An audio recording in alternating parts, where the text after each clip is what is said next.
જિલ્લામાં અનુસૂચિત જાતિના એસટી વિભાગના કર્મચારીઓ પર થતો માનસિક અને આર્થિક ત્રાસ તેમજ જ્ઞાતિવાદી વર્તન સામે ન્યાયની માંગ સાથે 3 કર્મચારીઓએ મૃત્યુ સુધી ઉપવાસ આંદોલન શરૂ કરવાનો નિર્ણય લીધો છે।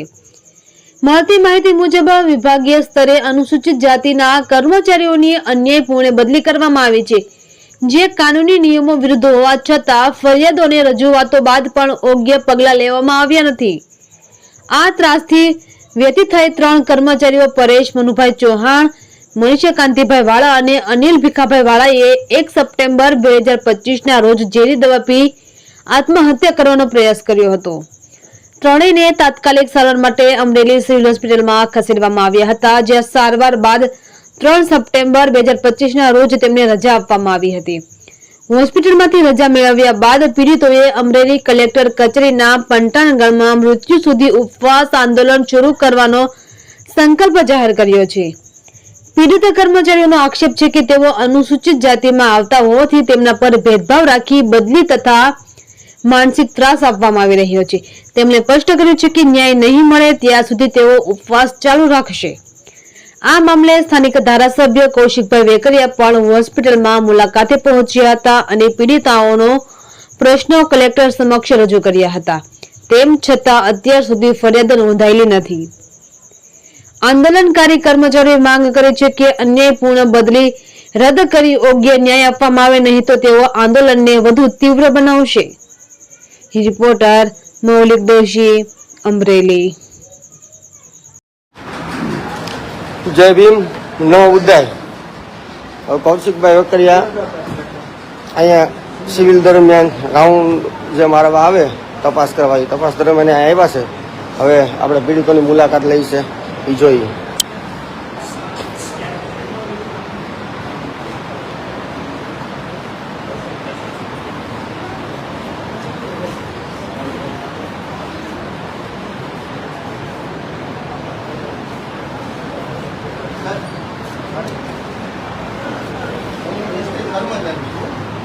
મારું નામ અનિલભાઈ વાળા છે।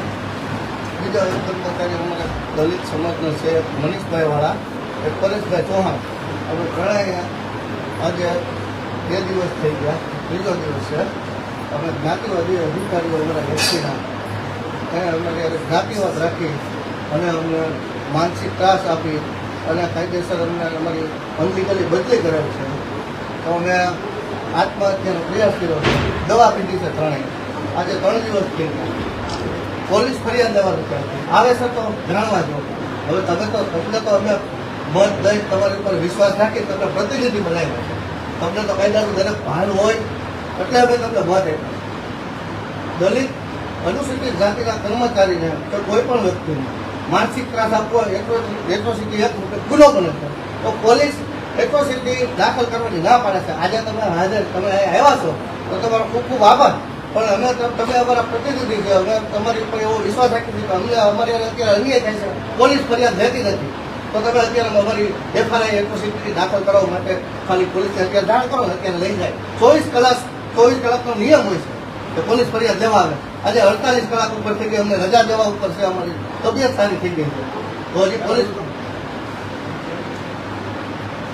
આજે રાત્રે 3 વાગે મેં તમને બેલ પણ કર્યો છે, તમને બેલ કર્યો છે, કલેક્ટર સાહેબને બેલ કર્યો છે આ ન્યાય આપવા માટે। કલેક્ટર સાહેબ હાજર છે તમ તારે બેલ કર્યો છે અમે ત્રણેય કે અમે જો અમને અમારી પોલીસ ફરિયાદ લેવામાં નહીં આવે તો અમે ઉપવાસ આંદોલન ઉપર મૃત્યુ સુધી અમે ઉપવાસ આંદોલન ઉપર જશું। તો હજી કોઈના પેટમાં પાણી હલ્યું નથી, તો સાહેબ તમે અમારા પ્રતિનિધિ છો। હા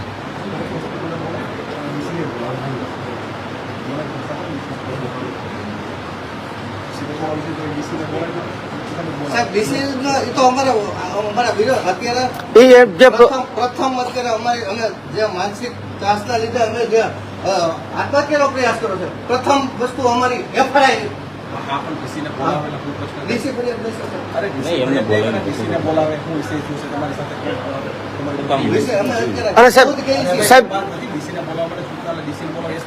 સાહેબ આ બાબતે છે ને તમ તારે આ લોકોની જે બદલી કરી છે એ બદલી તટસ્થ તપાસ સરકારનો અધિકારી કરે, એસટી નો નહીં। એસટી તો આખી મિલીભગત છે। સરકારી કોઈ અધિકારી તમારે આ બાબતે તપાસ કરે અને પછી આ લોકો યોગ્ય કારણ લાગે તો બદલી કરે, અમને કઈ વાંધો નથી, પણ આ બિલકુલ અનલીગલી બદલી છે। અને એસપી સાહેબ એમ કહે છે, પીઆઈ સાહેબ એમ કહે છે, અમારી પાસે રેકોર્ડિંગ છે કે આમાં એટ્રોસિટી એક મુજબ ગુનો જ ન બને. સાહેબને ભાન નહીં પડતું હોય કાયદાનું. જાતિના માન એટ્રોસિટી બને કે ન બને? તમે મને હવે કૌશિકભાઈ, આ તમને ખાસ અહીંયા સાહેબ, અનુસૂચિત જાતિના માનસિક ત્રાસ દેવાથી એટ્રોસિટી એક મુજબ ગુનો બને કે ન બને સાહેબ? હા બને સાહેબ, ચોક્કસ બને. નહીં સાહેબ, ભલે સાહેબ, થેન્ક યુ સાહેબ.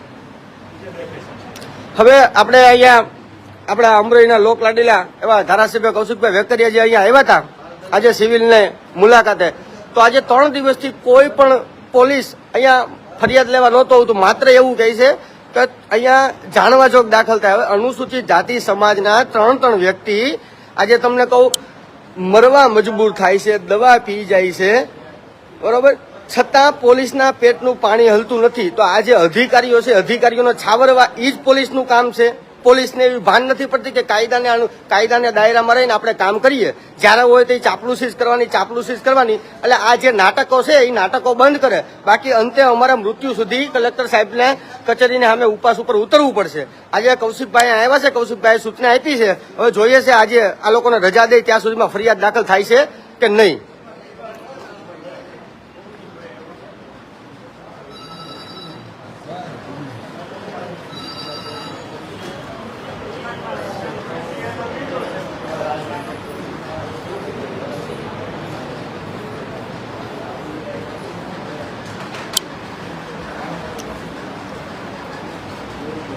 જોઈએ મિત્રો, અનુસૂચિત જાતિ સમાજ તથા અન્ય સમાજના લોકોને હું 2 હાથ જોડી વિનંતી કરું છું કે આજે આ 3 કર્મચારીએ એક અધિકારીઓના માનસિક ત્રાસથી આત્મહત્યા કરવા મજબૂર થયા છે, મરવા મજબૂર થયા છે. તો જોઈએ, કૌશિકભાઈએ કીધું છે કે ફરિયાદ દાખલ થઈ જાય અને સૂચના આપી છે, તો ફરિયાદ દાખલ થાય તો ઠીક છે. બાકી આપણે કલેક્ટર કચેરીએ અણજલનો ત્યાગ છે, ઉપવાસ મૃત્યુ સુધી બેસવાનું છે. હાલ આપણે જે રેગ્યુલર જે ઉપવાસ થતા છે કરશું, છેલ્લે મૃત્યુ સુધી ઉપવાસ ઉપર બેસવાનું છે. તો સર્વ સમાજના લોકોને હું વિનંતી કરું છું કે આ લોકોને ન્યાય મળે અને કાલે કોઈ બીજો કર્મચારી આ અધિકારીઓના જ્ઞાતિવાદી જે અધિકારીઓ છે એના માનસિક ત્રાસનો ભોગ ન બને. જય ભીમ, નમો બુદ્ધાય.